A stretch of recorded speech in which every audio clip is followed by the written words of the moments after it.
This is an oral history interview with James B. like in boy, Munro, Munro, Sr., 520 West Maple, Mason, Michigan, 48854, phone 517-676-2346, on Tuesday, April the 16th, 1991, with Helen Earley of the Oldsmobile History Center. The interview was done at Mr. Munro's home in Mason, Michigan. Okay. Well, Jim, I guess we're in business here. Is it going now? Sure. Okay.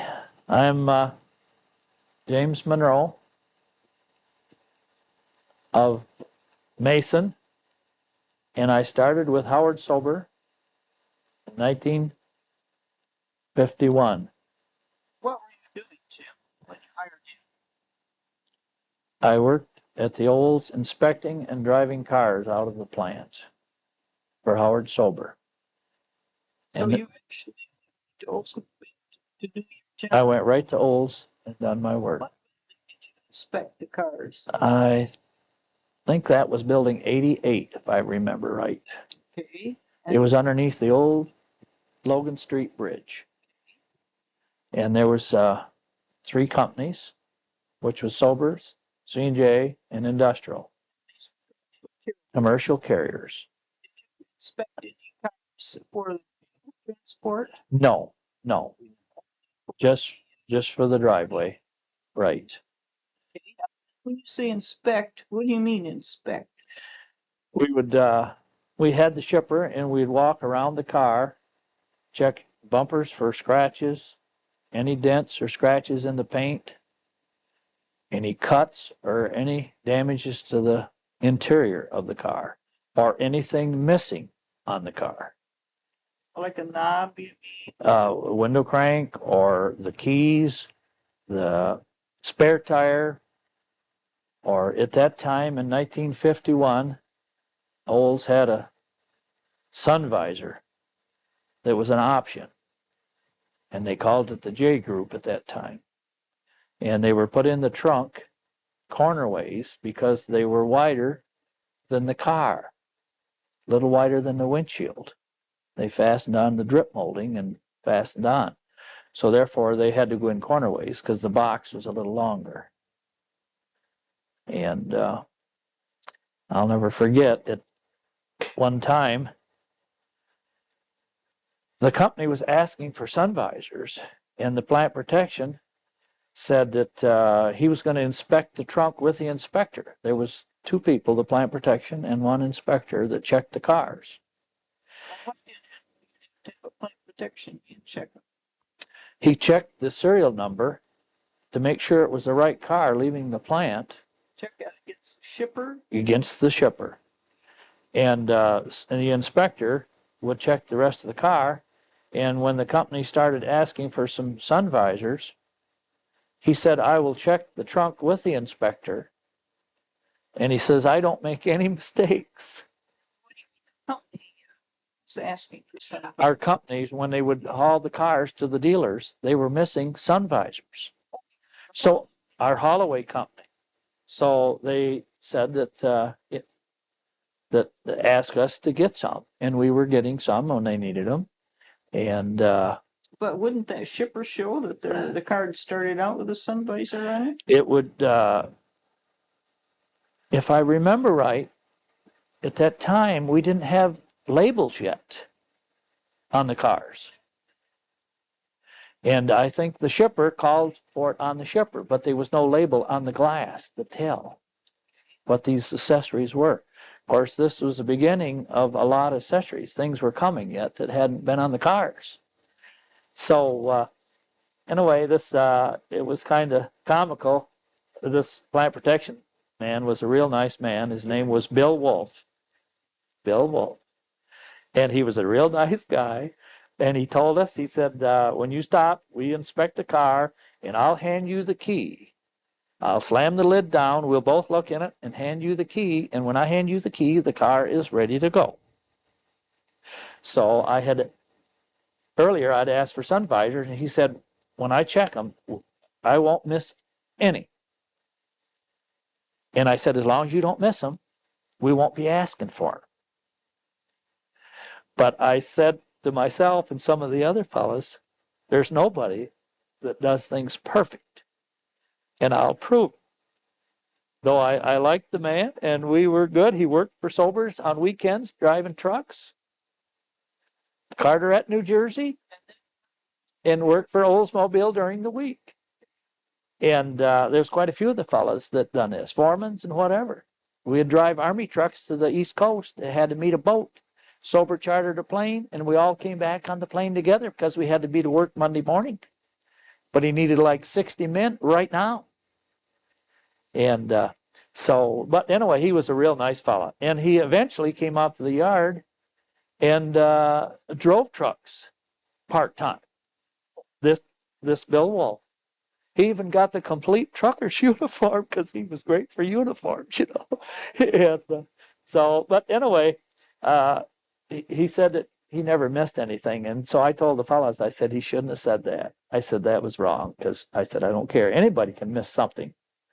So just to prove the point, when we were busy, I set a sun visor under the bridge behind a post, and I drove the car up, and everybody knew it. And so I went through the inspection. He shut the lid down, handed me the key.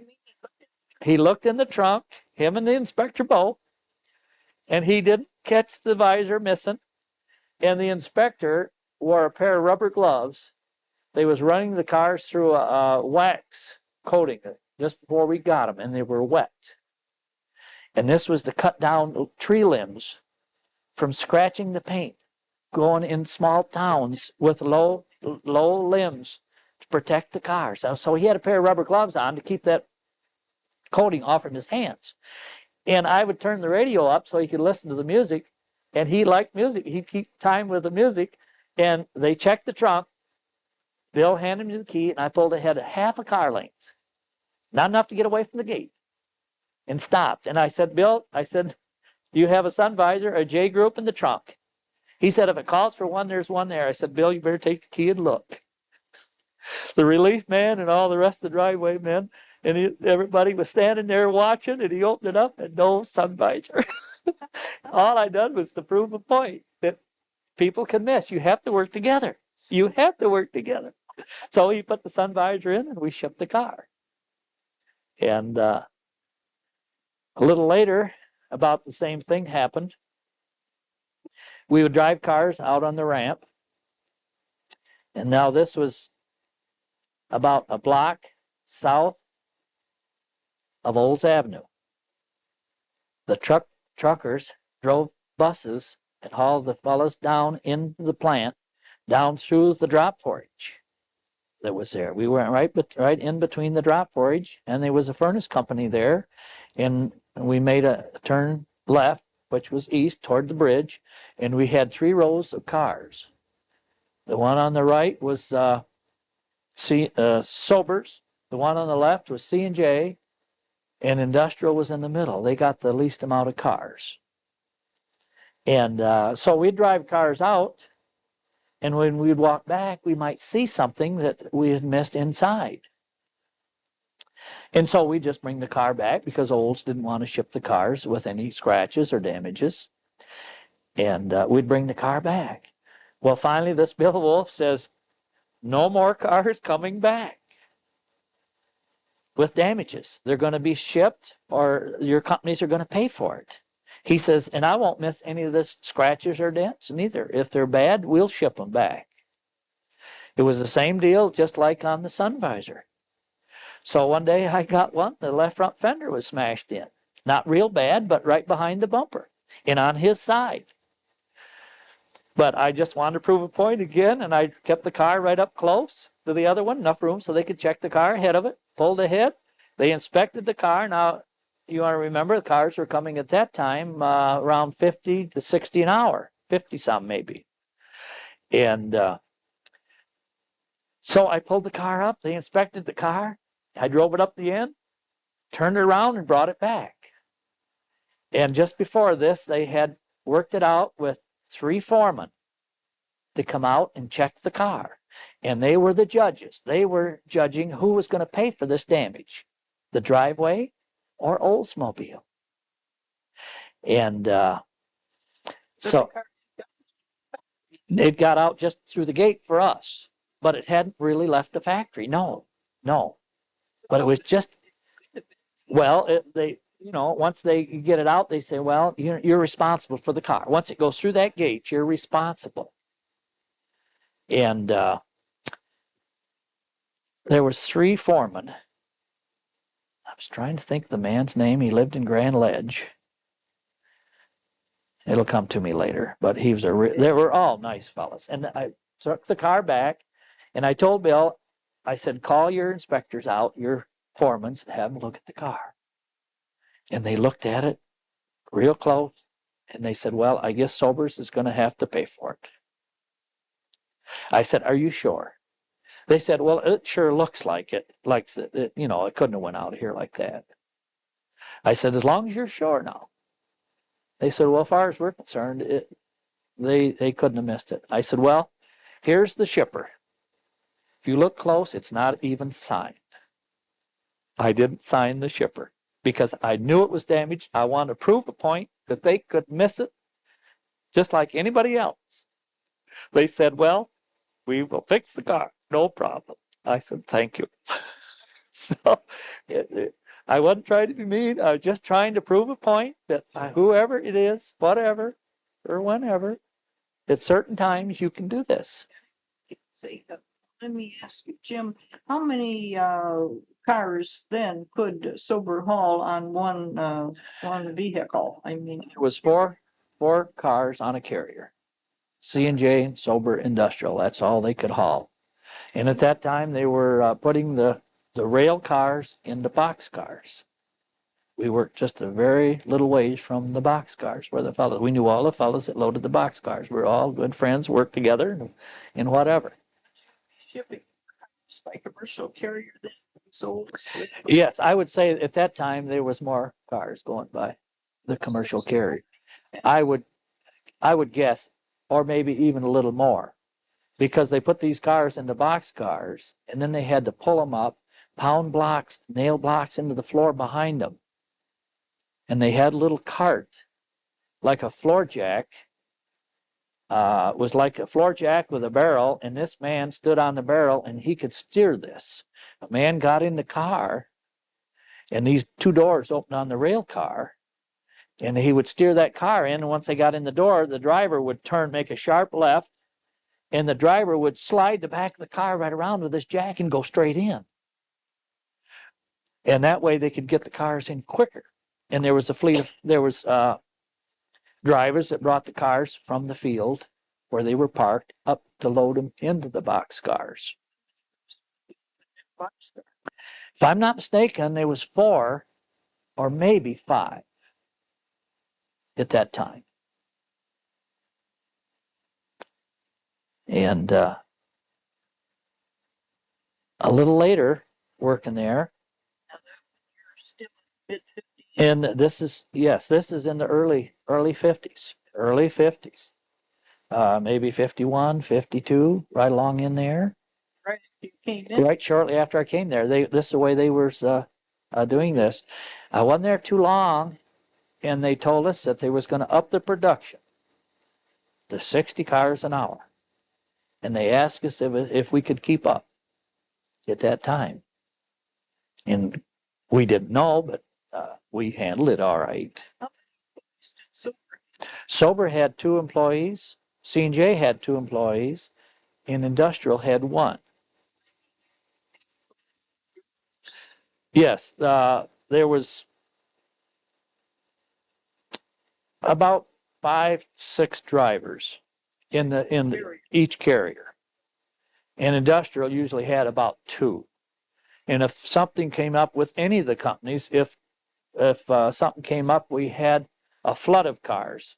Say, for instance, that Olds had a problem with their cars, had a shortage, and the parts came in, and they would build the cars, plus repair the cars. So you'd get cars putting her twice as fast in the same amount of time. So this way, the companies would put on extra help on the buses, the commercial carriers, to drive them out. They'd have truck drivers coming in from trips, and if they had time, they'd get them and they'd come on and work an hour maybe or 2 hours and help us get the cars cleaned up from the ramp, go into the yard, and that way they could handle it if it came a little heavy. In fact, sometimes it came heavy enough and they couldn't get help. We even parked cars along the curb and on the sidewalk going up the Olds Avenue from down there. And one time, this was in the middle, I would say middle or late 50s.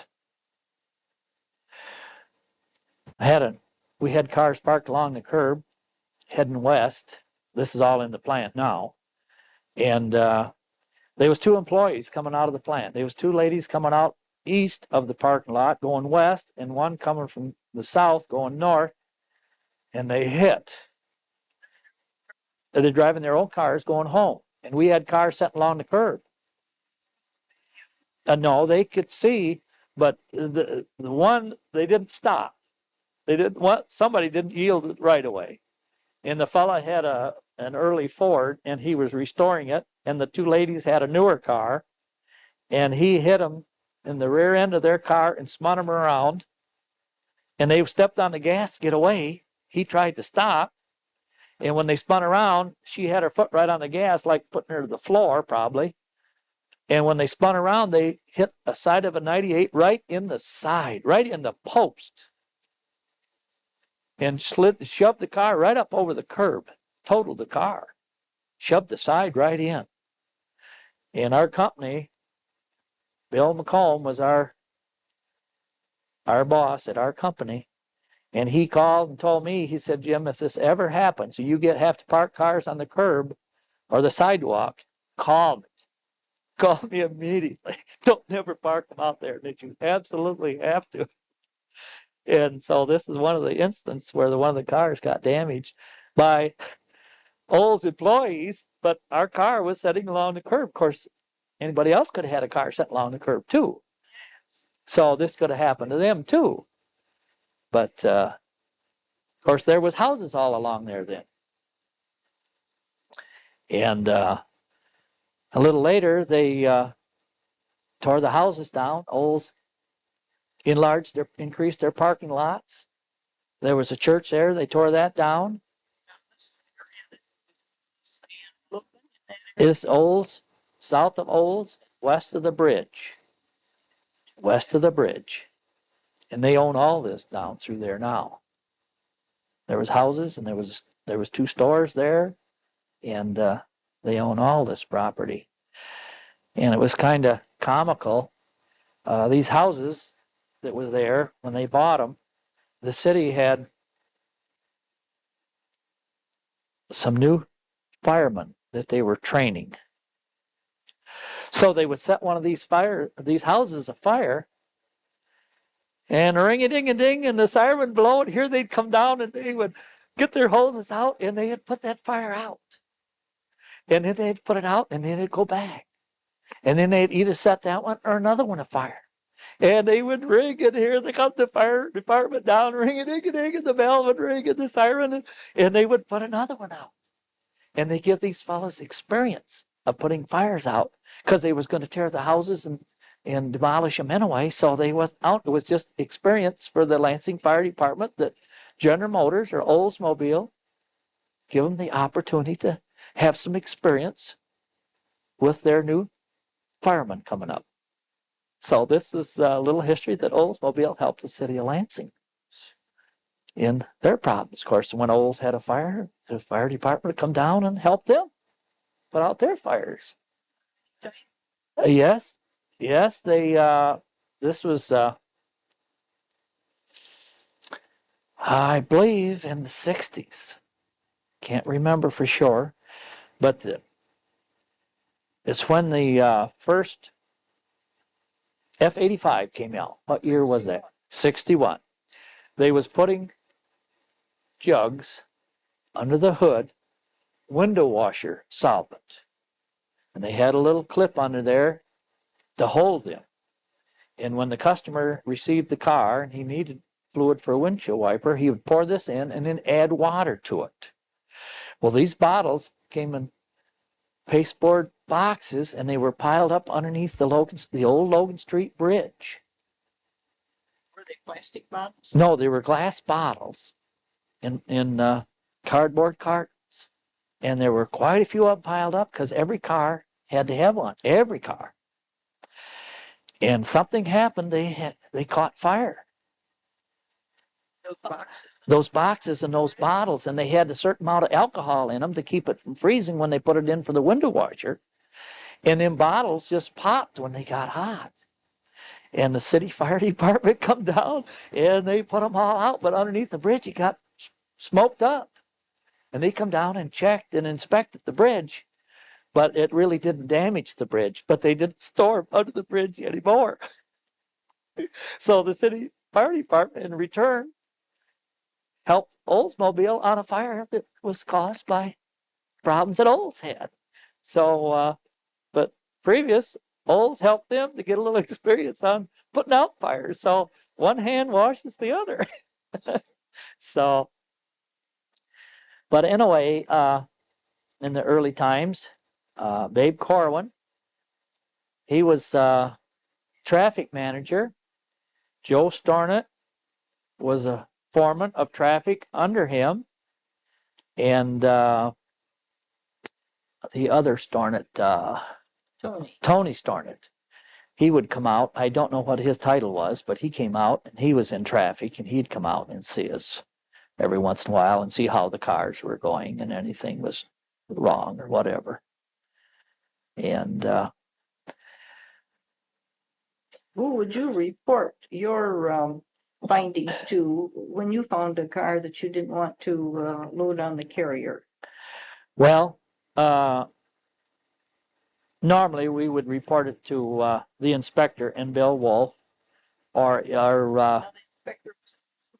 the inspector was an Olds man, and Bill Wolf was plant protection, and we'd also could report it to Joe Stornett, which was the foreman, or if one of the other foremans from the assembly line come out to see how the cars were going, and they would ask us, we would tell them what we would see.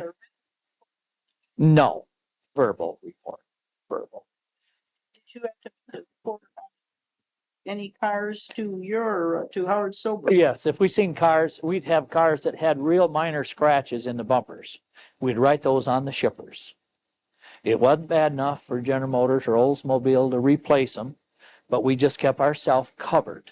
They told us to put them on the shipper and keep ourselves covered so that when they went to the dealer, The dealer's responsibility was take care of that. And if it was anything the customer complained, the dealer would take care of it.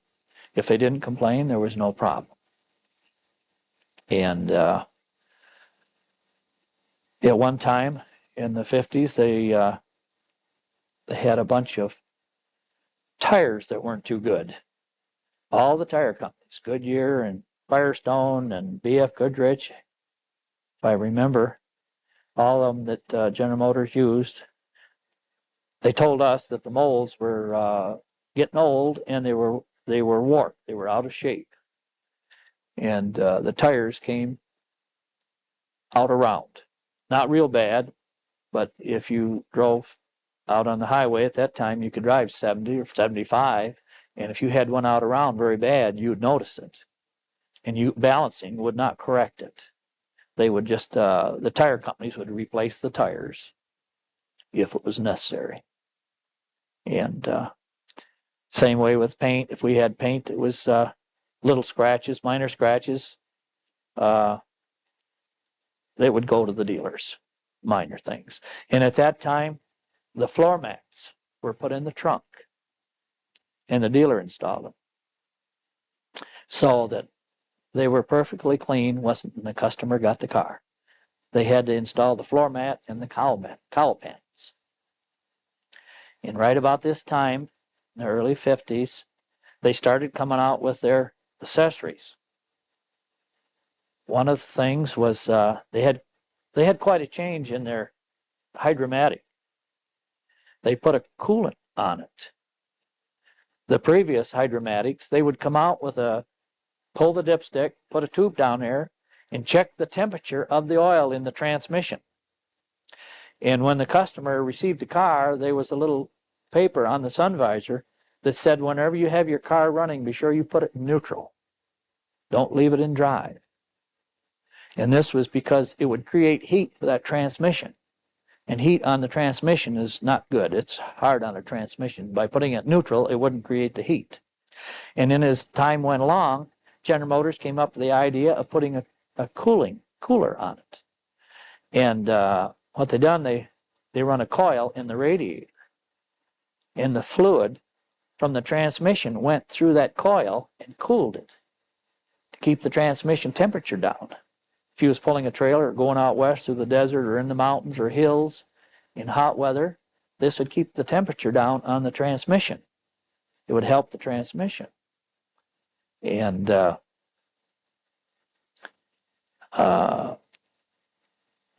until then, they was trying to keep from having a problem by keeping the cars in neutral. And then as time went along, they came out with power brakes. And I'll never forget the first power brakes we had. The very first didn't have a vacuum booster on it. And when the motor was dead, if the motor stalled, you couldn't hardly stop the car. The brake pedal was just like pushing on the floor to get it to stop, because you didn't have this assist of the power brake. Where if you had a regular manual brake, you had a completely different master cylinder, which you could handle this. But when the power brake worked, fine, it worked just feather, like beautiful. But they came up with the idea of putting a booster, a tank on there, which all our cars today has this. All the cars, not just General Motors or Oldsmobile, but all the other cars has this. And then they came out with their air conditioning. And the air conditioning, the very first ones, half of the unit was in the trunk, and the other half was underneath the hood. And they had vents that came out of the shelf of the rear window, and clear plastic tubes went up over the headliner, over the doors, with small holes. And this air came out and cooled you. And this didn't last too long this way. They changed it and installed it all in the dash, got it out of the trunk. These tubes going over the doors, eventually they would get dirty, and there was no way you could clean them unless you completely took them out of the car and washed them. But anyway, they eliminated that, put them in the dash. And then they put them like a little ball with grill work in it, and you could turn this ball to turn just the air where you wanted it. They came out at each end of the dash for the passenger and the driver. And again, as time kept going, they kept learning things. The first ones were all chrome, which looked real nice. But after a while, that chrome would rust or come off and then rust. So a little later, they came out with the plastic. A lot of people thought when they started coming in plastic in cars that this was cheapened the car. But a lot of people don't realize that in some places plastic was better than metal. Lighter weight, no rust, and strong. And so this solved the rust problem with the vents, because there was moisture come on them at certain times when the humidity was really bad, and something cold would create moisture in when humidity was high. And then they came out, they had the eye that dimmed your lights, electronic eye. And to my knowledge, Oldsmobile was the first one for this, and then all the rest of General Motors got it after Oldsmobile perfected it, I say, and then some, I guess some, I'm not sure if some of the other car companies came to that, but I know all General Motors had the electronic eye. In fact, I had one on one of my cars. And it worked real good. And What about power steering? yes, they came to the power steering, and The engine. you wouldn't have no power steering. Even today, you still don't have any power steering when the engine is stopped. But just before the power steering, you remember, like in 51 and whatever, the steering wheels were quite a lot larger. And they had the gears in the steering box, the ratio, so that you could turn it easier. So when they came to the power steering, they dropped the size of the steering because you could steer it easily with power steering and you didn't need the larger wheel. But even when the motor stopped, you lost your power. But very seldom you ever lose your motor and not have to have the power steering. You just don't. Very, very rare that a car ever stalls. Either it doesn't run or whatever. You really don't have any problem with that.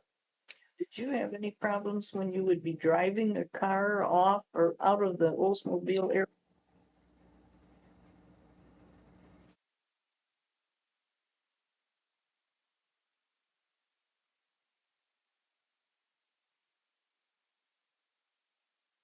The inspector that worked with Bill Wolf at the gate in the early 50s, right.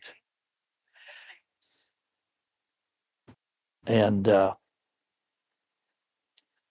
back to the power steering, they had a problem with power steering pulleys.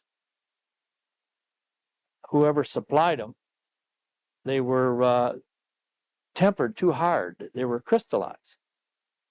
And one of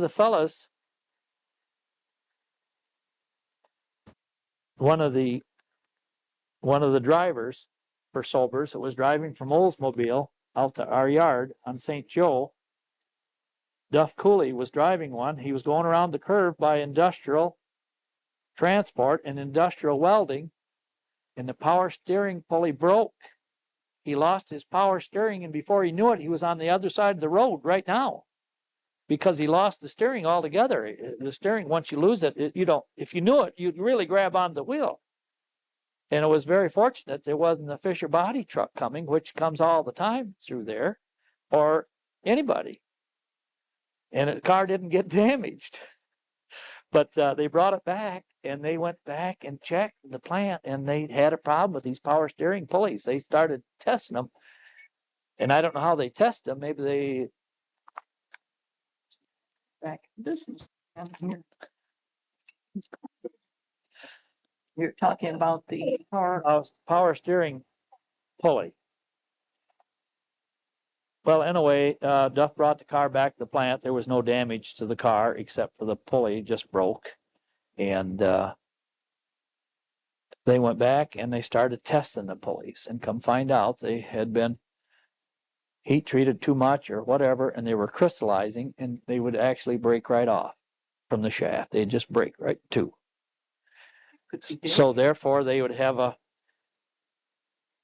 lot number or whatever, and they could tell about how many of these or when that lot came in and check so many of them, and then find out when the bad ones were, and if they necessary, they'd notify the dealers to test these or check them.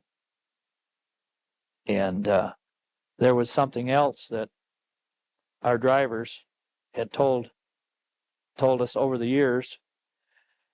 When our Oldsmobiles were built in Lansing, the 98s and 88s, and all the cars we built in Lansing, when they delivered them to dealers, Howard Sober men hauled cars all over the country, California, Florida, New York, and in between. And the dealers would ask the driver where he brought the cars from. When they tell them they brought them from Lansing, they would said, "We won't even look at the cars. When we get them from Lansing, the cars are always good. So you don't have to worry about the cars from Lansing." But when they come from the BOP plants, they would inspect the cars and look them over, because they were building 2, 3 kind of cars in the same plant, and they were also assembling the cars. Where in Lansing, they were building the cars. And when the cars went to the parts went to the assembly plants, those parts had to be shipped to the assembly plants. Where in Lansing, they were building the cars and the parts didn't have to be shipped. So there could be damages on some of these parts shipped to the BOC plants, which could be part of the problem. So that made the drivers feel pretty good when they deliver a load of cars to the dealers, and they said, "It comes from Lansing. We don't even have. How's the cars look? Fine. We won't even look at them. Didn't even have to inspect them." And if the driver seen something was bad, well, they'd ask them. They'd tell them, but they didn't have this problem from Lansing, and that was something that they felt pretty good about. Change took place where they were hauling more than 4 cars. Is that in the late 60s or prior to that? I would say they went from 4 cars. I've got the pictures here up to from 4 cars to 7 cars, if I remember right. 50s. I'd say maybe in the 60s or 60s, probably. In the 60s. How much would a man earn who's the driver of one of those carriers? Was he paid by the hour, by the mileage, or? In the early days, well, he was paid by the miles. They was paid by the miles, and the companies would pay for their hotel, motel or hotel. Right, they would pay for that. I don't think they paid for the meals. I don't believe. I think it was just a hotel. In the early days, it was hotels, and then they came to motels.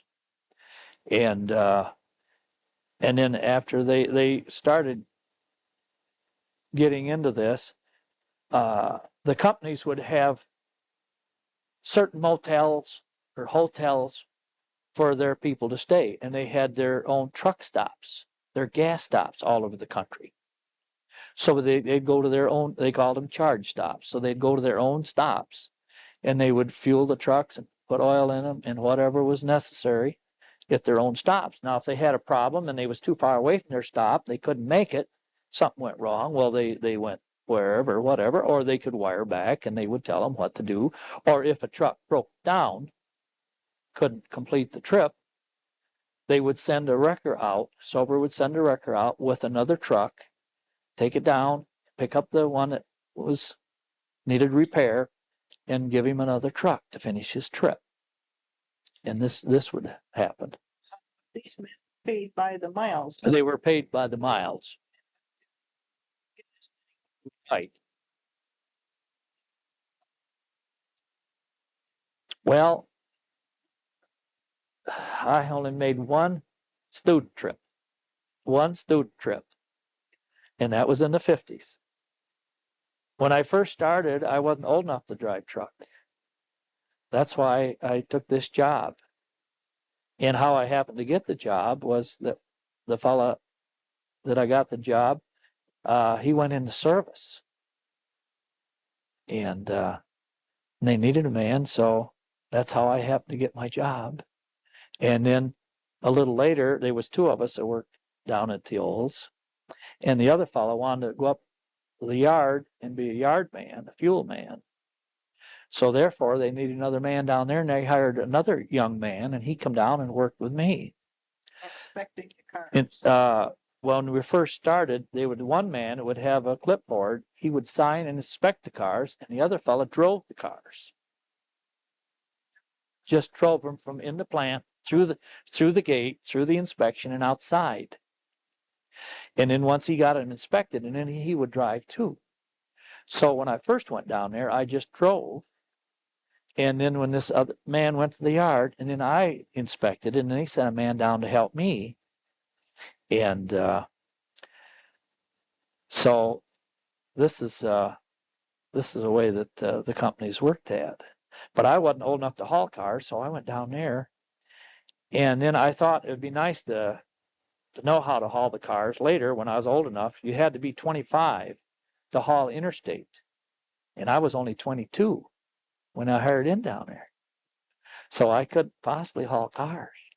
So later, I made a student trip with one of the fellas. He was a real nice man. Red Pennell was his name.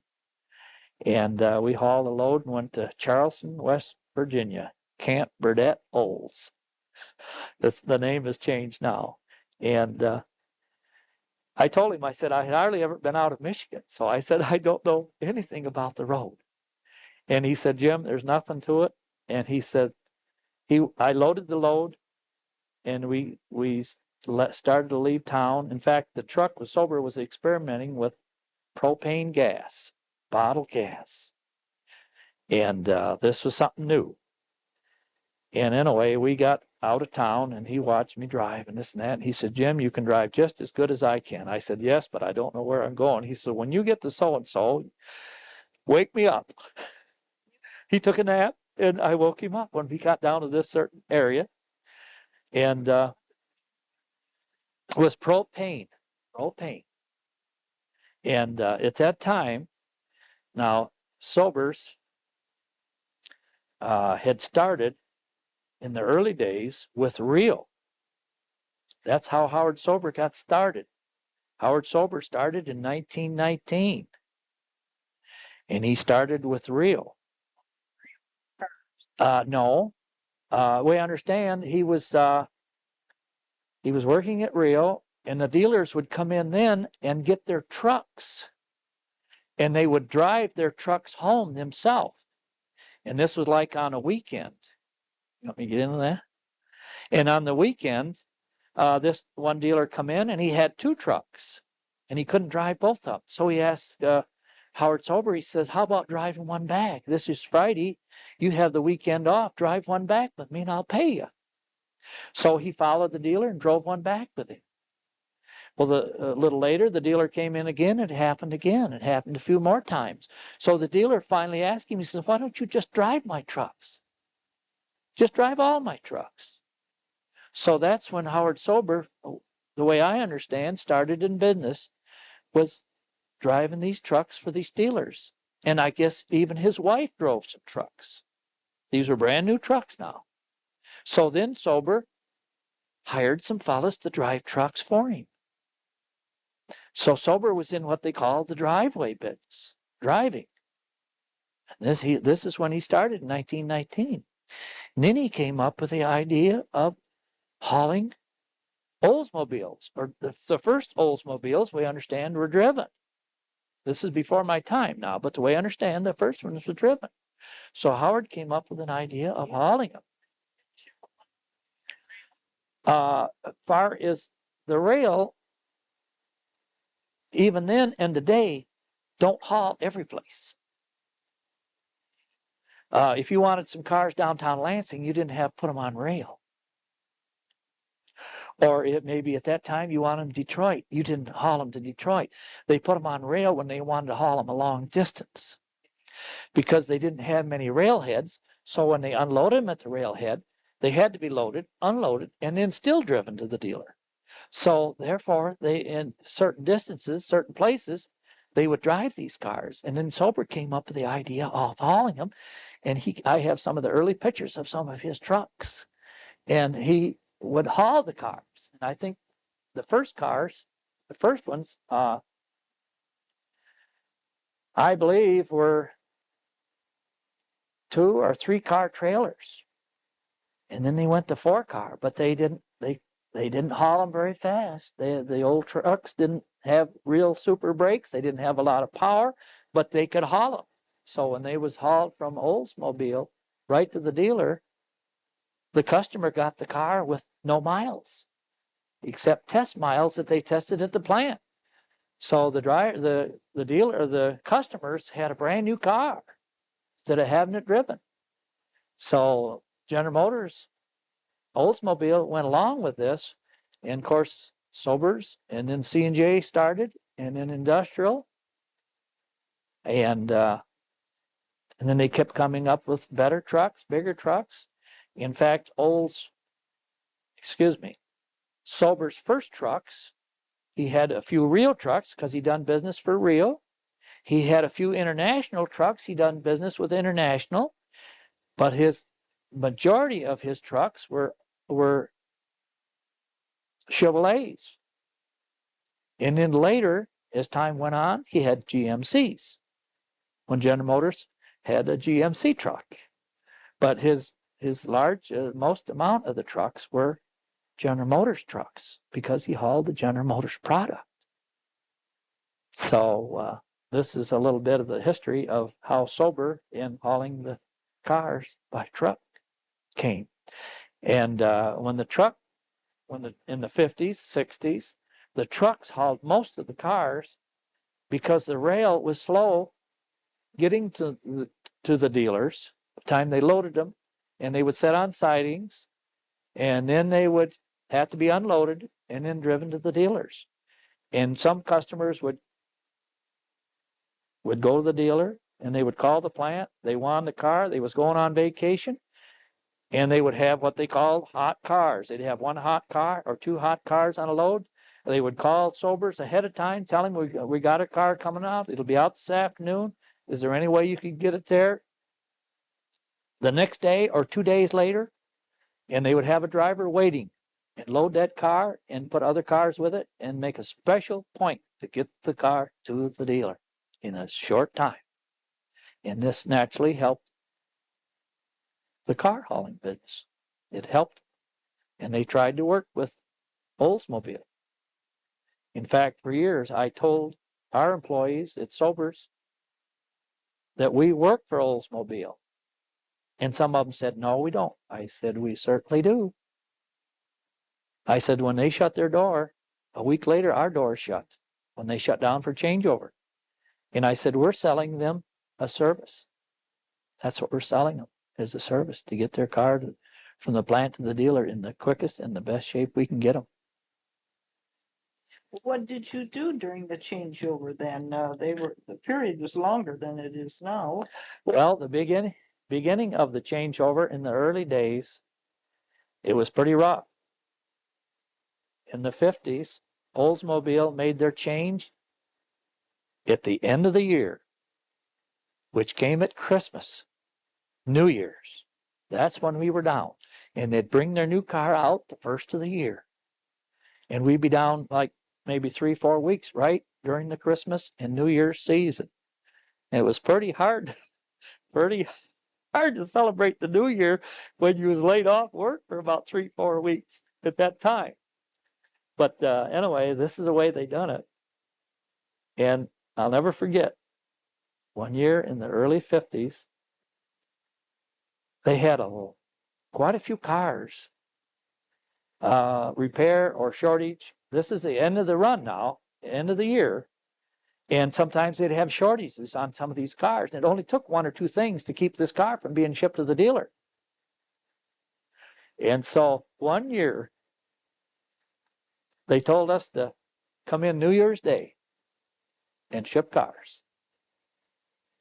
And to my knowledge, this is the only time of all the time that I've been there, going on 39 years, that we ever done this. Now, this is something I don't know if you want to mention it, but they had their stamp set for the day before.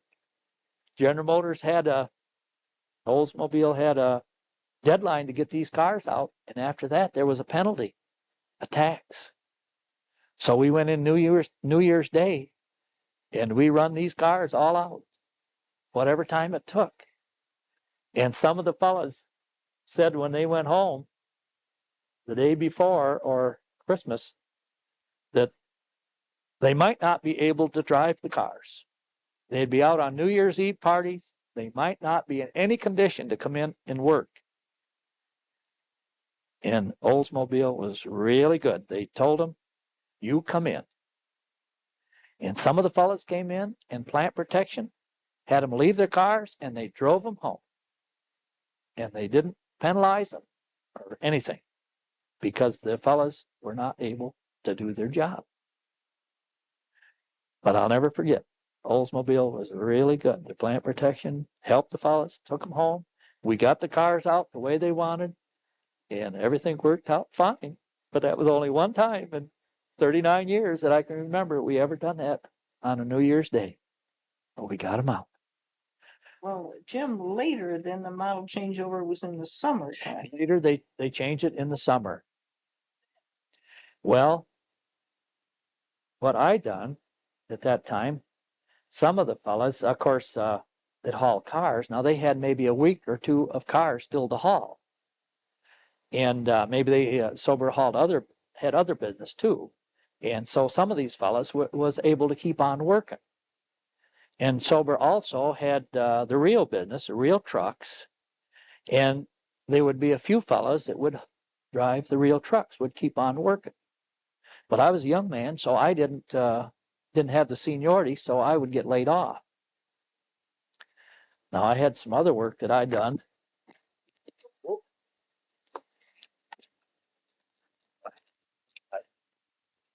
It's okay, let's just get it right back. Here we go.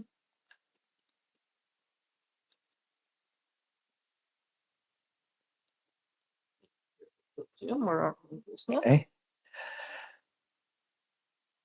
So anyway, at that time we would be laid off for 2 or 3 weeks or 4 weeks, whatever the changeover was. But in the summer, it was much nicer to be laid off during the summer. A lot of fellows would plan their vacations to go on vacation in the summer. And did you belong to a union? when I first started, we didn't belong to a union. All the fellows on the haulaway and driveway for sober, C&J, and industrial, they were union. But our local job in town was not. That was 51, and then 1955, Lloyd McKim of the Teamsters talked to Sober and told him that our job should go in the union. And he agreed. And we went into the union. And previous to this, when I started for Howard Sober,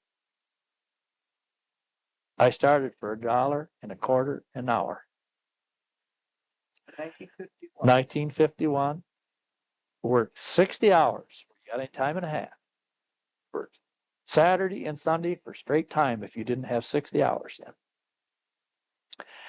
in. And at the very beginning, the first year or the second year, I went to Sober personally. And I didn't know him from a man walking down the street. I went to his office, knocked on his door, and he said, "Come in." And I told him, I said, "Mr. Sober, I work for you. I like working for you. I like my job, working at Olds, but I can't make a living." And I said, "I'm going to have a raise. I'm going to have to quit." But I said, "I don't want to quit." And he said, "Don't quit." He said, "Let me get into it." And he talked to one of the fellas that had been with him for a long time, and he seen me work. And the next pay, I got a 10-cent raise. It wasn't much, but it was a start. And he Sober was real nice, and they were the type of people that you'd try to do anything for, to help them do anything. They were real nice. And at Christmas time, the first year, they give us $20 Christmas bonus. And I thought that was really nice. And one of the fellows that worked with him for a long time, he threw it on the floor in the bus and said, "That you can't give more than that. I don't want nothing." And I said, "What's the matter with you?" I said, "He doesn't have to give you anything." And I was real pleased. The next year, we got a little envelope at Christmas time. I got $50. And I was really pleased. And the next year, I got $200. And to this day, I don't know if there was a mistake or not. Because the fellow I worked with me, he was an older man at that time, and he was from Larry Lautz. He was from Charlotte, and he'd worked on driveway. And I made a mistake. I showed him what I got. He got $100. I got $200. Of course, I was like the boss. I was the number one man, see. And so he was going to check with Sobers to see if they made a mistake. And from this day, I always wondered if they made a mistake. These bills were brand new, and I wonder if they made a mistake and put 2 in instead of 1. But when they give you a gift, you don't ask because they give it to you. It's a gift. So I never doubted their word, one way or the other. But I was really pleased, super pleased. And then the next year, we went in the union, and this stopped. But our wages went up, which we didn't really need the money at that time. It went up, and but I thought just as much of the company as I ever did, because they were just a super nice company to work for. Did joining the union, did you see any difference in benefits or any pluses? There was our wages. We started getting our wages raised up as the economy started raising everything coming up. And we had some insurance, and in 55, they started the pension. There was no pension till then. They started the pension. If it hadn't been for the union, I'm sure I wouldn't have had a pension. But we have a pension, and we had medical and prescriptions and this and that. And I'm retired now, and when I get 65, I lose all my insurance. I lose it all. I have prescriptions now, and lost our dental, lost our glasses. But my wife will have some insurance. She's going to retire this year, and she has some insurance that picks up on this. And so we will have insurance, but we have to buy some extra insurance to go along. But Well, Jim, all the time you were sober, you were still in this building 88, or did your we made quite a few moves. We was underneath the Logan Street Bridge, and then the drop forage and everything moved, went down, and then we moved west it'd be a block. Just south of the railroad track there, the spur came into the plant. This was still west of the bridge. Still west of the bridge. And they made a canopy out of canvas, and just across the tracks, they built us a new building.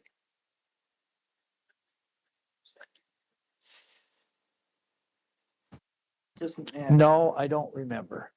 No. Maybe that was 88, and I don't remember the first building. But it was a building of probably, I'm guessing maybe 40 by 60, and you drove underneath the roof. So the inspector was underneath, out of the rain and what have you. It was open on both ends.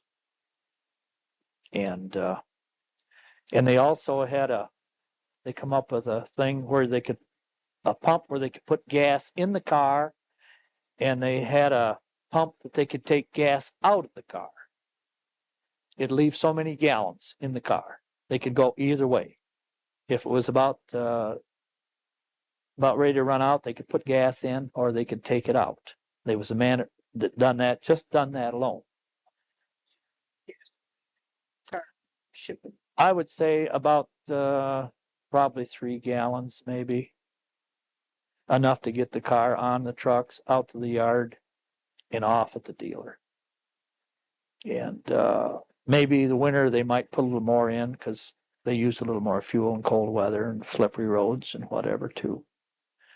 And But always your responsibility was inspecting the car. Inspecting it, signing for it, getting it out of the plant, ready for our drivers to drive it to the yard. That's what that was for. So you had to know quite a few Oldsmobile people too. Oh yes, I knew quite a few of them. Well, like I said, there was Joe Stornett, there was Tony Stornett, Bill Wolf, and there was Babe Corwin, and then later there was Bob Hosel, and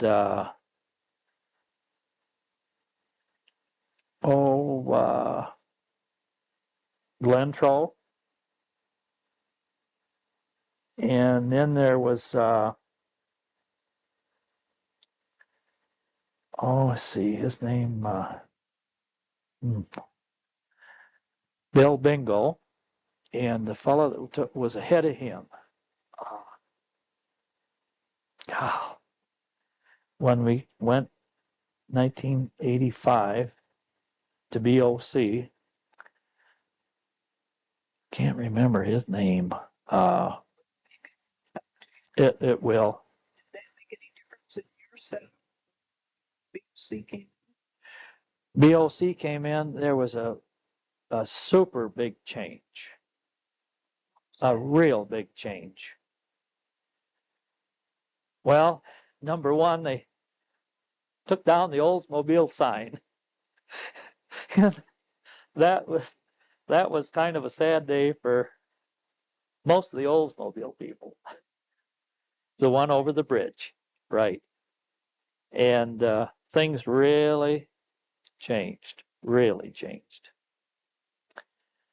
And we was building Olds, Buick, and Pontiac. And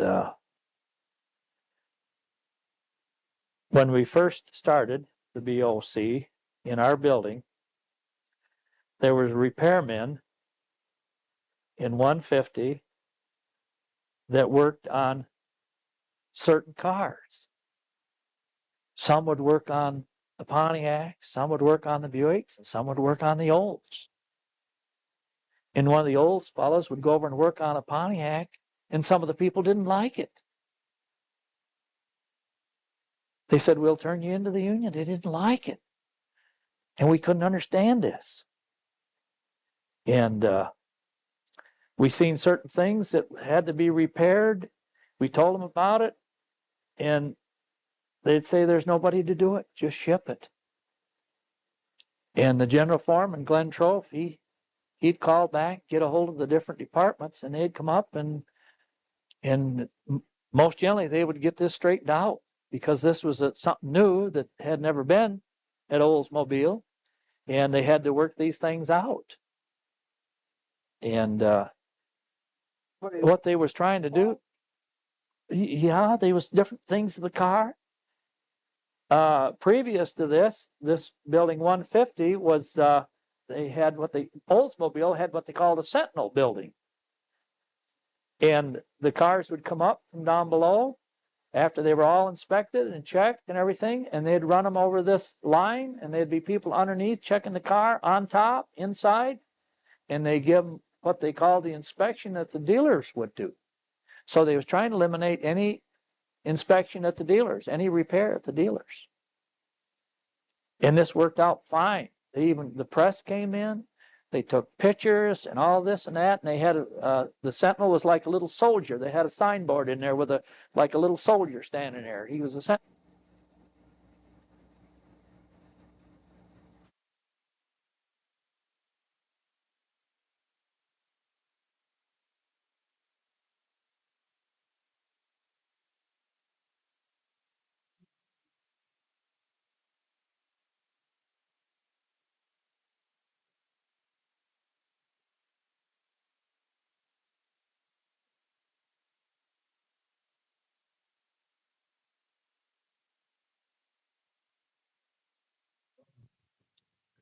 There we go again.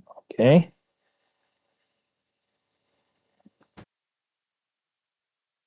You were telling me about the Sentinel program. Well, the Sentinel program, back to that, they were sending these cars up, and they were really being very closely inspected so the dealers wouldn't have to check them over. And I thought it was one of the greatest ideas they had. And a little later, they eliminated the Sentinel. And my feeling was that down on the line, if they had a problem, they didn't try to take care of it. They would send it. They'd said, well, Sentinel will catch it. So they started sending the repair to Sentinel instead of catching it there. So actually what they was doing was making the Sentinel a repair line, and it wasn't supposed to be. It was supposed to be just catch something that wasn't caught down below. So I think that eliminated the Sentinel line short time after that. That was my version. Now somebody else might have another version, but it was kind of sad because I thought they were doing a super job. And either just before this time or after this time. Well, what period, what year would that be, in the 70s? I would say probably in the 70s. Just either previous to this, I think it was just before this. Some of the foremans came from down below and asked us if we would help them with the program that they was trying to do. This is after Sentinel was out, or before? I think this was just before Sentinel. I think. What it was,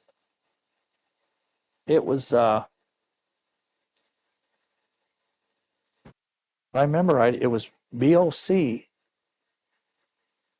But anyway, what happened was they was getting the incentive on these cars for the employees to build them like it was their own car. So what they would do, they had these people come up and look at the cars, and they asked us to look at the cars, and they said, anything you see, tell us, help us. Because this car is just like you're buying it for yourself, or your mother, or your father, or anybody. We want it, whatever. And they sent a group of people up, and they asked us, and we helped them for, I don't know, I'm guessing maybe a month or whatever. Now, these people they sent up, were they Oldsmobile? They were all, right, and people that helped put the car together. And they would come up, and they would look their own work over. And anything they could see, or anything they could find. And then they'd go back and report back to the line or whatever, and try to get this stopped, try to get it corrected. And at that time, when they stopped, they thanked us, and they give us all an Oldsmobile glass for cooperating and helping them with their problem, with what they was trying to do. And but you said after Sentinel was taken away, you felt that good many problems existed, and that was the reason Sentinel was they sent, because people were thinking they were, Sentinel. they were sending them to Sentinel instead of catching them and repairing them before they got there. So they made it a repair line instead of a last inspection. Out these methods. Well, after they were out, I'm sure they tried to get it stopped down below, but all the time that I was there, whenever I seen anything that I wouldn't like, it was my car, I would go to the foreman or the plant protection, tell them about it. They would look the car over, and if it was bad, they would take it back and get it repaired and thank me. Well, Jim, all this plant protection was there. Plant protection was part of this inspection service too? On the beginning, it was part of it, and of course, you got to realize that plant protection is working for Oldsmobile or General Motors, and they always figured it was their duty. It was a product that was going out, and it was their duty to try to see that the product would go out the way it should. And if it was something bad, they would pull the car over and hold it. They wouldn't ship it. They may not have the authority to knock it down, like I didn't have the authority neither. But I would show it to them, and if it was bad, they wanted it stopped. They wanted it repaired. I even used to have people from the main office, administration office, would be getting a new car. And some of them knew me. So they would call down and give me a serial number of their car. And they'd ask me to watch for it and hold it and look it over.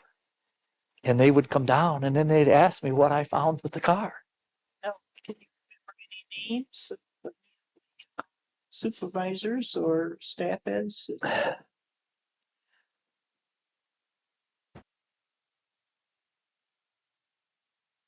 Not really, but I knew they knew me. Tony Stornett worked in the main office, and I don't know if he told them or what, but they knew me, and then they would come down and look the car over, and if the car had something, if it had a little sag down near the bottom of the fender or something, I'd tell them if that was my car, I wouldn't touch it, because you got a little more paint.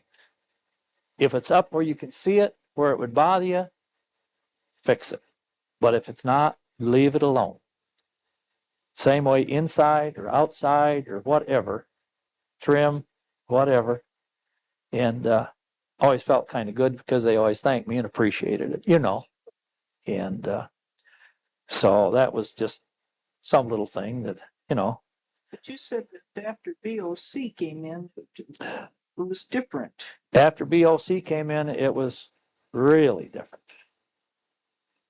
Before this, you had people, you had repairman outside of the building, you had repairmen to take the cars, and when they come in, they eliminated these people. They eliminated them. So when you had a problem, if you didn't care, the car went. And I talked to some of the people. I've been back since I retired, and Charlene told me that they don't have anybody come and tell them there's anything wrong with the cars. And some of the people have the feeling that they eliminated so many jobs, so many people don't care. And I was trying to keep things stopped, get it repaired, fixed, or whatever.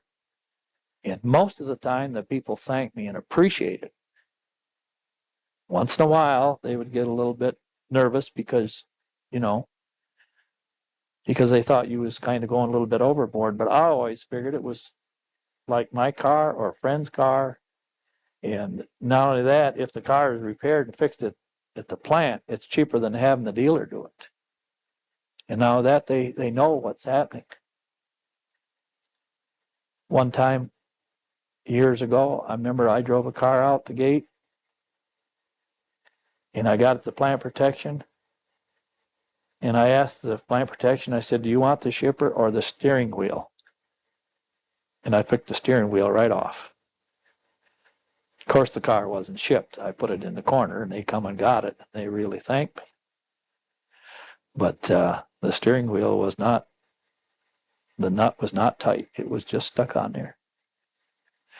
And then one other time I drove a car out. This was an 88. And if I remember right, the building Sentinel was going. And I drove it out the door and stopped, and the front end dropped right down. And I opened the hood up, and the spring was coming right up. Of course, the motor sets right there close to it, and the spring was pushing right up by the motor. And it was the car acted like it had a flat tire, but it didn't have no flat tire. And what it was the pocket that the spring set in on the frame wasn't welded or tack welded. And this came right up. Well, I parked the car and went in and got a hold of them, and they come out and they took it in and put it on the hoist. And they could see that pocket wasn't welded. And they went down and got them where the frames come in and had them check every frame. And if I'm not mistaken, they were making the frames at Milwaukee, and they called Milwaukee and told them that they had them, and they took pictures of it. And they really thanked me for getting it stopped. Because, you know, this is no way for it to go. But this is part of the, as far as I'm concerned, was part of the business of working at Olds. This was our living. raising our children, our home, and everything. And Oldsmobile was doing it. So I figured that anything we could do to help the product was to do it. Say, truck was hauling 70 cars, and he's in having lunch someplace, and he comes out, and somebody's taken a key and gone along and chipped a lot of the paint or made marks on it. What insurance company picks that up? Picks up The truck company picks that up. They have to, the commercial carrier, they have to pay for that, right? And on the latter part of working with BOC, they came up with a little handheld computer that we had, and they had a chart, and each part of the car was numbered, and they had numbers for damages, dings, scratches, things missing, anything wrong with the car. And we would on the beginning of the day, each of us have our own handheld computer, and we'd put in our number, the date, and then we'd start out with the serial number of the first car, and whatever we found wrong with that, we would put that in there. And then when this car was delivered at a dealer, one of our drivers had unloaded at the dealer, and he'd say, well, that car's got a little ding in that door. He said, how'd you do it? And the driver said, no, that came out of the factory. And the dealer didn't want to believe him, but they could go and check on this computer, and there, if it showed it, we had it on there when it left the factory. So our driver and our company was covered if they followed it up the way that it should be. But then later, before I retired, General Motors and our companies got together and said they would go 50-50 on any damages or any shortages. So that eliminated about 4 of our people. 2 on days, 2 on nights. But then every once in a while, our company, our bosses would come down, and first thing I know, they was looking in the trunk lids. They'd say, well, we had some wheel discs missing. They'd say, do you mind if we look in there? I didn't care. But some of the fellows wouldn't, they didn't like it. They could write them up for doing it because they're not supposed to. No, excuse me. These were not Howard Soper people. This is later. No, this was our bosses from Anchor, from Leaseway. And they're not in the union, and they don't do this work. They're just bosses. They're not supposed to do this work. And they would come down and check in the trunks because they had some cars go out with wheel discs missing. So now they had a 50-50 deal. They had to pay half of this. And General Motors would pay the other half. But they didn't want to pay, I take it, they didn't want to pay any. So they was coming down to check for themselves. But as far as we're concerned, they're not supposed to look at these cars. They eliminated jobs to keep from inspecting these cars. They didn't want these cars looked at because they come up with a deal with General Motors, 50-50. The way I understand it was 50-50. So whatever was missing, if they had 2 tires, well, they had to buy one, General Motors would buy the other one. But they would come down and they'd start looking in the lids, opening the trunks up. And they'd say, do you care? Well, I said, I didn't care, but I know some of the guys didn't like it because they eliminated these jobs for people that done this work. Now they don't like it. But anyway, they'd look and then they'd tell me, well, we had some wheel discs missing. Well, they told us not to look in them. Don't look in them. They don't want you to look in them. They want you to get as many cars out with the least amount of people you can get. Just get them out. Don't look, don't inspect, don't do nothing. Just ship them. That's the way we were doing. Because General Motors will pay for whatever, 50% of this, whatever it is. Then every once in a while they'd come down and say, well, we're getting a bunch of this here, a bunch of that. Well, we're not supposed to do nothing about it. They would tell us about it. But I would still, if I seen anything wrong with the car of any, How could you, these computers, weren't you supposed to make your record there, report it? We did. We did. But when this company, the new company took over after they were there, they wanted to eliminate these jobs, eliminated the computer, and they eliminated this and made a deal with General Motors so that they would go 50-50 on damages and shortages. And then when they got some shortages, and then they would want to look the cars over. And they'd come down and look them over. I didn't say nothing to them, but I know some of them didn't like it. But I didn't know if they had shortages because we weren't looking at them. But until then, we were looking at them, we would know. Not only that, when we were inspecting the cars, a lot of times I'd find things in the cars, in the trunks. Maybe an extra spare tire. Maybe 2 sets of wheel discs in the car. Maybe a whole trunk full of wheel discs. Or a whole trunk of tires. Or a whole trunk full of batteries. And Somebody just was doing that. Why would they do that? well, part of this was someplace where they on the line or something, they was running out of parts. They'd grab a car that was handy, run over someplace else and fill the trunk up, bring it over to keep the line going until the finger truck got there with the parts. And maybe the finger truck got there ahead of them, they'd park the car, and the car was all ready to ship, so they'd ship the car. So we'd get it, and there it is. So we'd take all that stuff out. We'd pull it out to plant protection, or I'd take it over to the general foreman and say, here, look here. And this is kind of comical. When we were really inspecting the cars, 100%, Sentinel would come, or GM Audit would come in and get the cars. And then they'd take them out and road test. No, they'd pick out so many, a certain color, so many body styles, so many with different engines and this and that. They'd pick these cars out and they'd take them down wherever the audit area was, and they'd inspect them, go all through them and see what they could find. And then they would give Oldsmobile their audit, whatever they found. They just discriminately selected the cars. They picked out their own cars. They could even come out to our companies, our driveway companies. After the car was shipped, they come out there and they could pick out cars. Any car. They had the right to go anywhere, pick out any car, anytime, if they wanted to. And they would do this. Well, it was kind of comical one time because they come and took cars we'd already had inspected, took them back, took them out and road tested and everything. And when the cars come back to us, there was nothing in the trunk. There was no wheel disc, no floor mats like the extra floor mats, or wheel covers, or whatever. This stuff was all out of the trunk, nothing in there. We'd already inspected it and it was ready to go. So I got checked with the general foreman or whatever, and he called down.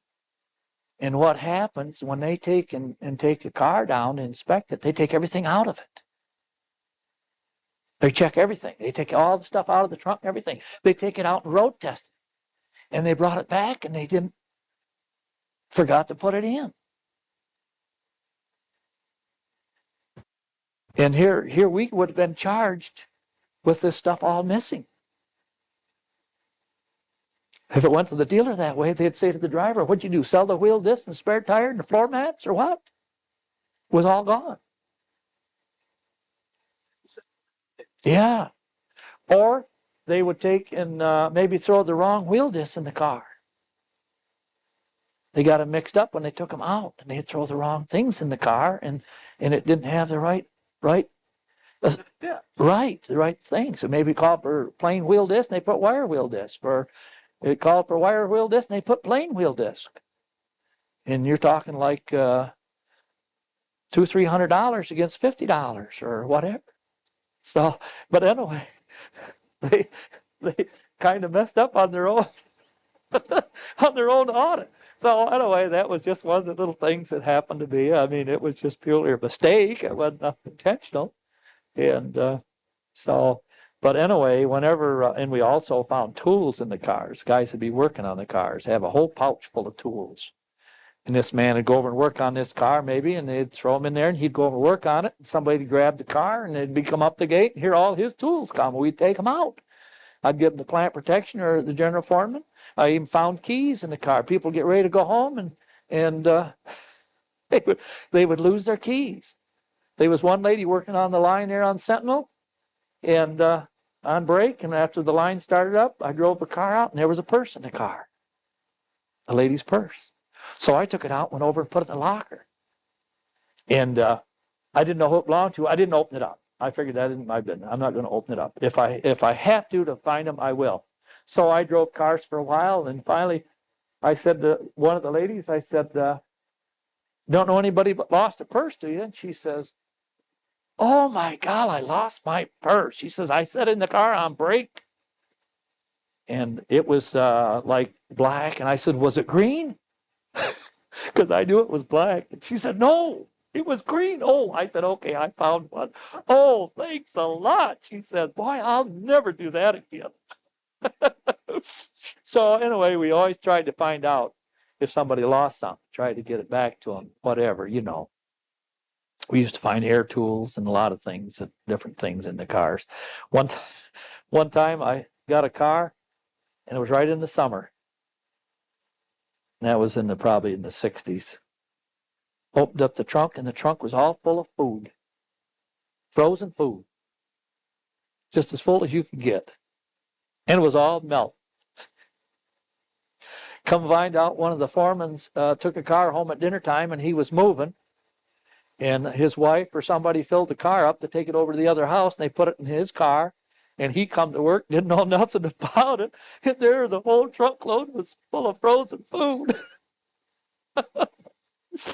So this is some of the different things that, you know, we would find over the years, different things and whatever. Bert. Yes, there was a fellow from C&J, and this was, you probably can help me on the year. This is when the hydromatic plant burnt. 53. I would say probably in there. Yes. Well, anyway, they had put in Dynaflows, Buick transmissions in Oldsmobiles. And this was, we were still working down under the bridge, and we would inspect the cars. We were walking around in between them, looking at the bumpers, looking at the grills, looking at the paint, everything. And there was a fellow came out, inspector came out, he got in the car, he started it up, and it was different than the hydromatic. And he had it in reverse, and it went back just like a foot. And that's all there was between the cars, and caught this guy between the cars. His name was Fred Loudenslager. And he pulled ahead, and the guy fell on the ground. And it kind of, well, it pinched his legs real bad. I don't know if it broke him. He lost some time. And that was due to the change from the hydromatic to the Dynaflow transmission. But to my knowledge, I think that was the only real bad injury that anybody really got. That was under the bridge. And from our company, our companies, I should say, because we all work together. Well, actually, when did Howard Silver sell out to Leaseway? Or it was C&J, then Leaseway. Is that right? Well, how it happened, in the way I understand, in the early days, it was Howard Silver, C&J, the way I understand. And C&J, I always took it for Church and Jenks, two men, C and J. And I guess Jenks sold out the Church. That's the way I understand. I could be wrong. And then he went and started up another company, but he couldn't use his name. So he started up, called it Industrial. And he started up, and he just got Michigan cars. That's all he got. And then I don't know just how it happened. He expanded a little more. Business, Olds picked up, built more cars and this and that. And then he would, they got Philadelphia. They hauled just Philadelphia, Michigan and Philadelphia, and just a few places. But C&J had the large amount, and Sober had the largest amount of the cars. Sober and C&J both. They got the large amount. Industrial had one man working, one bus with one man in it. And this, they got a few extras, and they put another man in. Of course, our companies put extra people in if they got a lot of cars all at one time, too. And once in a while, even the companies would haul cars to the other company, make a few trips and help them out. They done that. So they, even though they were competitors. Yeah. When they got behind, they would once in a while they'd help each other. I don't think they were asked or anything. They just done it. Just done it. Then these three companies, Industrial, C&J, and Howard Sober, were three individual companies. how long did they together like that? 4 Olds. Oh, quite a long time. C&J Industrial were phased out. If I remember right, National City Lines bought C&J from Church that owned it. And then they bought Industrial and merged the two. And then the companies went quite a while, and then they were sold again. Well, they still left the name C&J. They left the name C&J. And then quite a few years later, and then Sober sold the company that owned C&J. And then we merged with them. Lease. No, I think it was another company. C&J and Sobers. They merged. And when Doug Bettis was the manager of C&J, and he came over and he managed both companies because they had bought Sobers. And then the company was sold after they were all merged together. And now Leaseway owns it, which is called Anchor Leaseway. They also had bought, this company had bought, Leaseway had bought out Anchor, which was a company like Sobers or C&J. They bought them out and merged it. And then this is when the name changed. It changed from Sober to C&J, and then it changed. They left it C&J quite a while. And then it worked kind of nice in a way because the man Church that owned C&J passed away just before the C&J name was gone. And they merged, and then this company called it Anchor because they owned Anchor. And they called it Anchor Leaseway in Lansing. Leaseway is the big corporation that owns it. But so that's where the merger finally came, and they wanted, quite a few companies wanted Sober's business because he had what they called the grandfather permits. He was the oldest company in Lansing. He started in 1919. He got these permits from the government, and he could haul cars almost anywhere in the United States, where Industrial was limited to Michigan and Philadelphia and 2-3 places.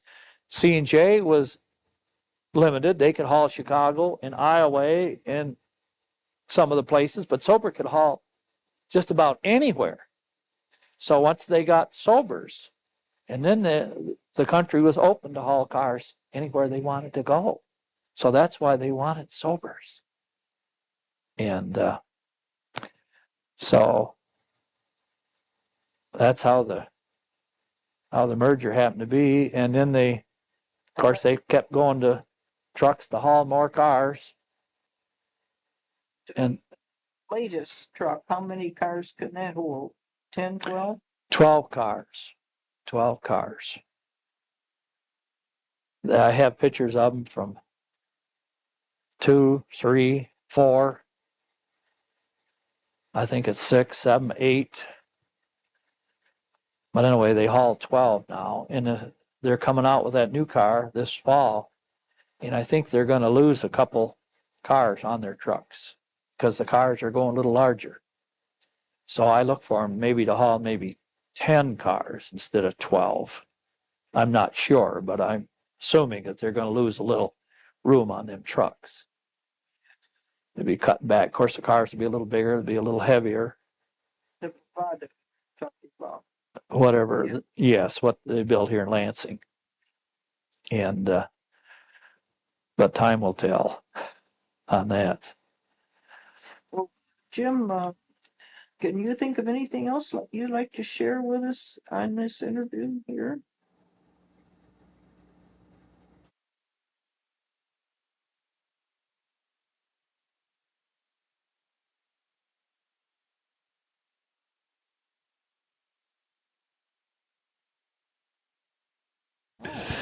Right after the war, but I didn't stay. I was working down on that's going. Yes, during the war, I worked in the Oldsmobile cafeteria. I was going to high school. During the summer vacation, I'd work in the cafeteria. And at that time, they were making guns. And the cafeteria was I was 32, I believe. And it was up over the motor plant, which wasn't building any motors at that time. All the machinery was stored down underneath the cafeteria for building cars, or a lot of it. But working in the cafeteria is up on the second floor, and out in the lawn, they had great big turrets, vents built in the lawn, and they would test these guns. And when they tested them, you could see the smoke come out of the vents, out of the ground, underground. And I have a friend that retired in 77, and he worked there during the time that they was building the guns. And he said he got out of his area, and they told him that he better get back in his area because this was military things that they were building, and they wanted everybody to stay in their own area. They didn't want anybody else's area, even though he worked there. But I worked in the cafeteria, and I done a little bit of everything. I was kind of a bus boy and delivered the food around to the canteens. And I was about 14, I guess, about 14, 15 when I worked in the cafeteria. Estelle's Catering had the cafeteria at the Olds and the Nash Calvinator, which made airplane blades. And they were located in the Olds Tower. That's where their office was at that time. And So then, after how long did you work in the cafeteria? Just a summer job? I worked in there. I worked in there in the summer. In fact, I worked in the cafeteria between there and the Nash, which the Estelle's owned both cafeterias, about till the war ended. And then right after the war, I went to work, and I worked at Oldsmobile for a short time. I worked down in the crankshaft where they made crankshafts. That was right. I think that was right below the cafeteria. I think so. And I liked the job, but no, I really don't. But I would say in the neighborhood of probably 85 cents an hour, I would say. Bosses. No, I don't. But at that time, they were building the straight 8. And they had the great big long straight 8 crankshafts. And we had to carry them from a rack over and put them in a device that straightened the cranks. And you had a lever you pulled down, and you had gauges, and you would check the main bearings so that they were all straight. But I was quite young, and they were heavy, and they were bothering my back. I couldn't handle it. And there was a fellow that went on vacation or was sick, and I went on his job, and that was putting the little screw in the wrist pin that went into the piston. And there was a Mexican man that lived here in Mason, and he worked there, and he'd put the wrist pin into the piston, and these pistons went through an oven, and they were hot, so they'd be expanded. So the wrist pin, he put it in by hand, had a hand tool, and he would put that wrist pin in there and then push that into the piston with the rod in it, and then lay it on the belt line, and then I'd pick it off and put it in the little square block of metal. It was cut out like the piston, round, and then I'd put the screw in there that held that wrist pin in. And these were hot. These pistons, these were hot, and you had to have a pair of gloves on, but you cut the fingers out so you could handle the screws. And I liked the job. And they had 8 cylinders and 6 cylinders, and the 6 cylinders were really easy to do. And when the 8s come, you had 2 extra ones to do every time. And it really kept you hopping. But I liked the job. I could do it. I could handle it. And if they'd left me on the job or something similar to that, I would have stayed. But my back would not take lifting them big, straight 8 crankshafts. I don't know, but I would guess they probably weighed, I don't know, probably 100 pounds, 150, 125 maybe. But them are long. Them are those 8-cylinder, long ones. And So did you ask to transfer to? no, I was young, and I really didn't know too much about it. I didn't really even know much about. I believe there was a union, but I really didn't know too much about it. So I just give up. I just give up and left. And this was before this was quite a while before I went to Sobers. But when I went to Sobers, I come right back down to Olds, and I figured that I was still working for Oldsmobile, even though I didn't get my paycheck with Olds' name on it. And I liked Olds, and I liked the product, and I stuck with it for putting there 40 years, 38 and a half, putting there 39 years. And I give them suggestions, and they use some of my suggestions. The suggestions had to be a General Motors employee write it up, so I couldn't write it up. But there was a fellow named Harold Carpenter. He was an inspector, and we had what they called the Weaver brake test. We came in building 150. It was a new building. Previous to that, the Weaver brake test was down what they called the cow shed. It was down by the railroad track.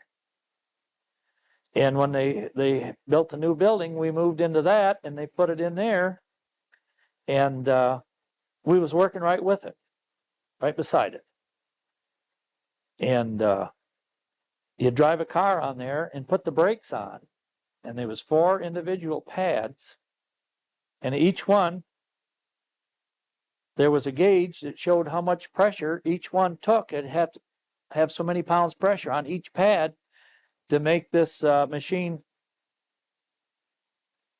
the light come on so it would clear to be safe for stopping.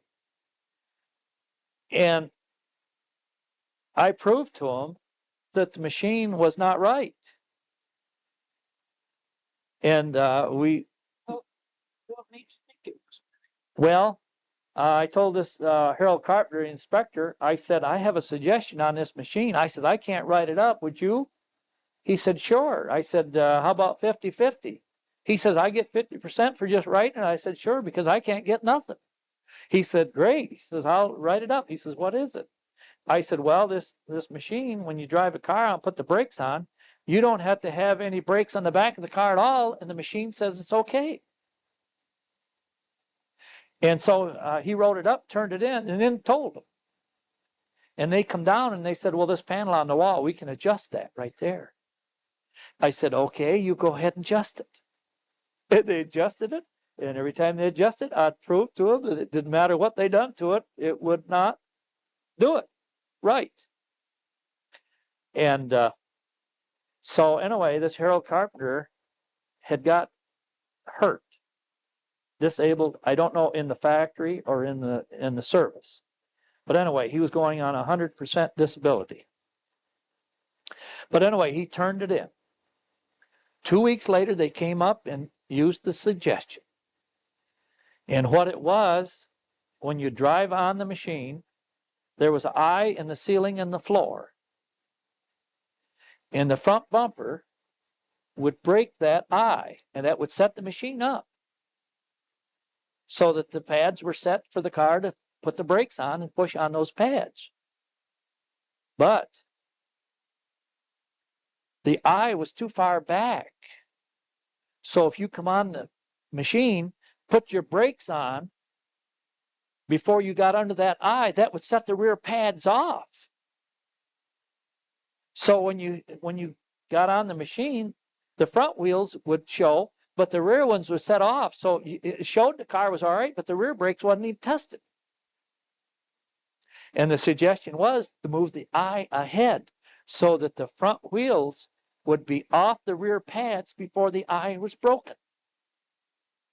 2 weeks later, they came up and adjusted it and changed it.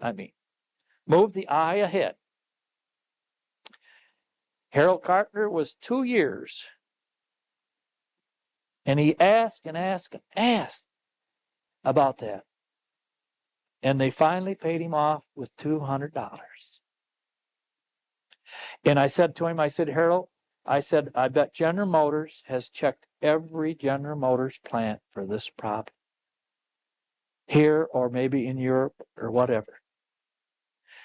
And I had, this is coming into my museum now, I had some fellows from Oldsmobile, some engineers that came here and seen my museum this long time ago. And I told them about it. And they said, Jim, they would check every plant, General Motors, for this problem. And I said, I would never do it because General Motors was our living. But I said, I didn't think it was fair. He fought for 2 years to get $200 and he come in and he told me, he said, Jim, we got paid off. He said, I can't remember now. It seemed like, how was $90 or 75 or what? He says, I paid the tax because he says, I can use it. I can get it all back where I couldn't. I said, Harold, that's fine. So I think I got, if I remember right, about $75 out of it. But it was just the idea. I didn't think that it was fair because I heard some other suggestions they turned in and they really got good payoffs on it. But I said, I would never do it. But at the time, Nader was just pushing safety to no end. Safety on anything he could find problems with. And if he knew that General Motors had built cars when it was down below, if it was the same way, they run them on there for a whole year before we ever seen the machine. Before this could have happened without having any test on the rear brakes. At our part of the plant in a way, but I don't know. Then somebody else said, well, they had a machine down below where they tested when they come off the line. But I said, if they did, how come we got so many of them up there that the brakes weren't any good? Would they fail from there to there once they were okay? No, I don't believe it. But anyway, I proved the point that they changed the eye in 2 weeks after the suggestion went in, and I felt pretty good. If I hadn't got nothing, it was just the idea they bought it. They went along with the suggestion. And then a little later, quite a lot later, when it went to BOC, they called it a scanner. They had a barcode that went on the windshield. And they had this outside under the roof of the plant protection. And you had to drive underneath there to get this. It's just like when you go into a store and you buy something, they run it over the scanner. And this sends this in so they know that this car is shipped and what the car is, tells everything about the car. So they built a new shanty out there and they built a little wing on the roof and put this underneath it. And every time the sun would get bright, it wouldn't work very good. And if a van came through or a truck, they had to be awful careful. They'd hit it because it hung down low enough so it would just clear the roof of the car, so it would pick it up okay. And I gave them a suggestion, and not only that, and when it was cold weather, it had to have a heater in it to keep it warm so it would work.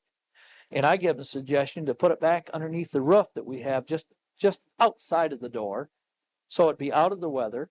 And if one of the old yard trucks or a van come through, they couldn't go through that door. They couldn't hit it. And it'd be out of the rain. And they still had a little trouble with sun hitting it. I said, well, make it like a shower curtain and put around it to keep the sun off from it and the wind, even though it's under the roof. And they also made that. And they moved it back like the suggestion I give them. And it worked better. I don't say it worked 100%, but it worked better. And they used that suggestion. So I never got up for it, but I was pleased that they used the suggestion, you know. And so that's, you know, just a few of the little things. I had a few other suggestions, but they never matured. One other one did. When they changed the lot out there, they had a high grate sticking up. They redone the lot, a grate right there just west of 150. They redone the whole lot. It was a parking lot, so you park cars in before it went into the paint building, 150. And when they redone the lot, they had one of these grates sticking up like you'd have along a curb, you know, for water to run in. But it was just sticking up. And if you come out there and went over that and happened to hit the brakes, it could tear the transmission or the pan off the motor. And I told one of the foremen, I said, God, they ought to remove that, put in a regular grate in there. And it wasn't too long afterwards, they done it. They changed it. So I was, you know, it's just a few little things. And then, of course, I had some ideas on the cars. They never matured, but I had some ideas on the cars. One of them was, at one time, Oldsmobile had the seats that swiveled, that turned. So you could turn to get out or turn to get in. And I always thought it'd be nice if they put them in the back seat. Make a 4-seater instead of the full seat in the back. Have the back seat do this. And make some of the cars special. Have the back seat so it'd swivel completely around and not have no divider between the back seat and the trunk. So the seats would completely swivel, lay down like a barber's chair. If you was going on a long trip, the passengers in the back could turn around and stretch out like in a barber chair. And but I never really went through with it. But if you notice in the BOC cars, they have this open in the back and the seats lay down so they can put stuff right through there. Today, see, put this back in the earlier days of Oldsmobile, I had that idea. And well, I had the suggestion and I never turned it in, but I told some of them about it. And then I had another suggestion, another idea was where the console goes through the middle of the bucket seats into the back, put the air conditioning in there, have that go through there. And you could even have a dial on the radio in there. So the people in the back could dial the radio and change it without anybody out front not bothering them. And do it from the back, see. And something else I had, I guess that wasn't too good of an idea, but something else I had was use the pump in the transmission for the power steering. See, there's a pump in the transmission that pumps this oil that makes the car move, that hydromatic. Have the pump in that transmission for the power steering. Because this is turning in the front all the time. When you drop it into gear, all it does is these two discs come together and seals up and creates the pressure to make it go. But this is going all the time in the front. Even in neutral, that's running from the motor. When the motor's running, have that pump in there. Eliminate that belt out in front and the pump outside. Eliminate that and have it into the transmission. You already have transmission fluid going up in the radiator cooling. You could go just a little farther and use that for a pump for the power steering. But it didn't. It never went any farther. But that was a suggestion that I thought would work sometime. So, but anyway, it's I can always dream up ideas.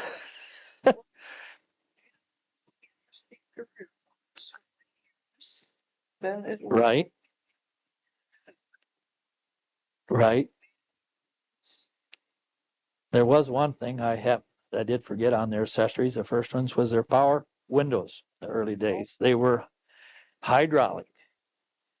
And once in a while, the hose would get a break in it or a line, and it would leak, and the fluid would run right out of the door on the ground.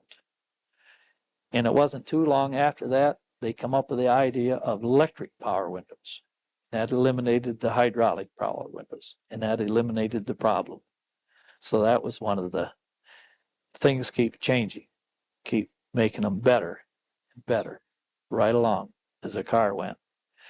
And the way I understand too, or if I remember right, the very first V8 engines, as we know, the rocket engine, the very first ones I can remember, had the Kittering name on the engine.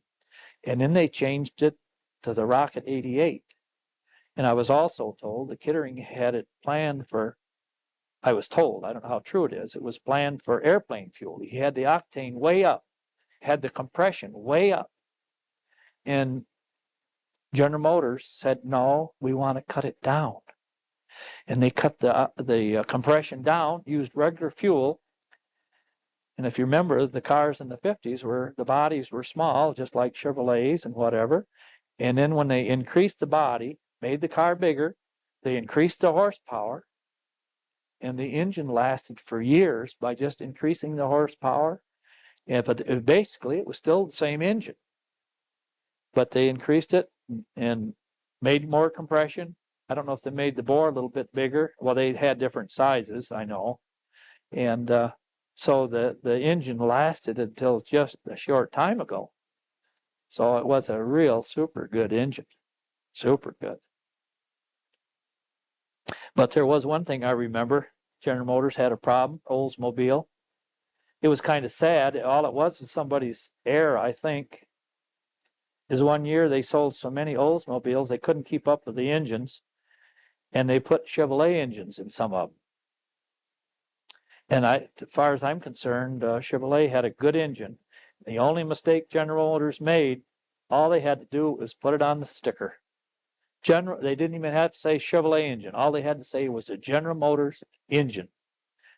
And Oldsmobile would not had any problem if they'd have just. Chrysler had done that for years. Used whatever engine they'd put it in the Chrysler, the Plymouth, the Dodge, or the DeSoto, same engine. And General Motors could have, but General Motors had their own individual engines, which made them an individual car by themselves. Even though General Motors owned them all, they were still individual. And when they got hurt for engines, if they had just put that on the label, they would have been no problem because they were a good engine. And the customer would have seen what they were buying. No. It had been, even if you don't read what you're buying, you buy it and it's on there. It's nobody's fault but your own. If you buy it and don't like it, it's your fault. But I think most people don't. I don't believe people had trouble with the engine. It was just the idea that they bought an Olds and it was an Olds engine. But that's just one of the little things of the past that that happens to be. agreement, and I appreciate your taking this much time with us on the background of the pioneer commercial hauliways and your role. You played an important role too in getting good Oldsmobiles out. Well, Helen, I'm really pleased to do it. And it was a good life working at Olds and VOC. And I miss the people. And I have my little museum, which I have a lot of things of Olds, a lot of memories, and it's open for people to come and see and share. And it's a real pleasure to be able to do this for you, Helen, and Oldsmobile and General Motors.